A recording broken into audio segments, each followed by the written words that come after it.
with your weekly update for July 6th. Every year on the 4th of July, we remember our founding fathers and the precious inheritance of freedom that they secured for us. Every year it seems we get further and further away from that birthright, but we still have much to celebrate.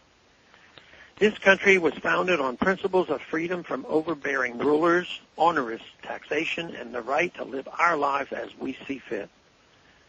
Our independence was won after decades and even centuries of abuses that unscrupulous, corrupted leaders and big governments visited upon their subjects. The founders knew there was a better way, and they forged it here on this soil.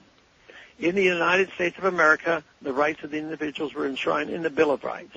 Today, government encroaches on those rights through countless provisions in numerous laws.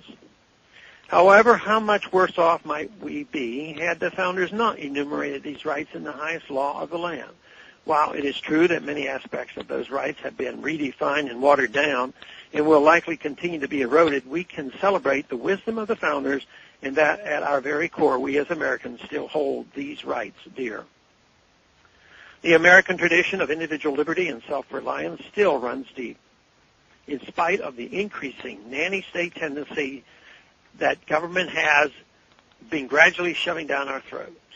It is sad to see government seeking to completely replace the voluntary protections through families and charities that we have relied on throughout our history. Especially disturbing is the rhetoric of community and interdependence being employed by this administration to institute government as the great middleman for all health care and charity for which all citizens must dutifully sacrifice.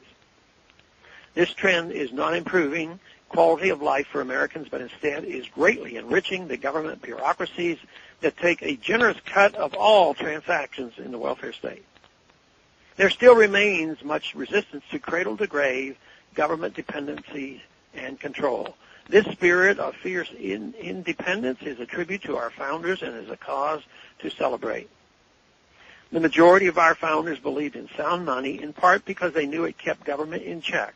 Governments that are unable to expand the money supply and manipulate credit at will are unable to fund frivolous wars of conquest. Instead of adventurism abroad, seeking monsters to destroy, governments restrained by sound money are restricted to truly defensive wars that the people are willing to fight and to fund.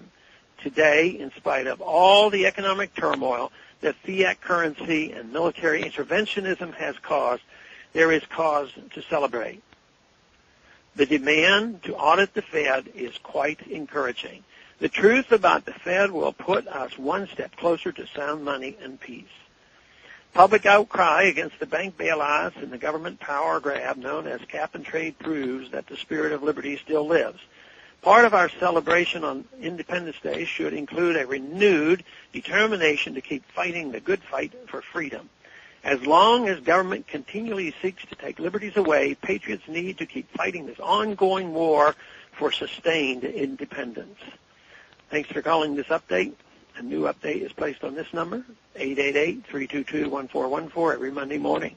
The written text can be found on my website, www.house.gov/Paul, under the heading Texas Straight Talk. Thanks for calling.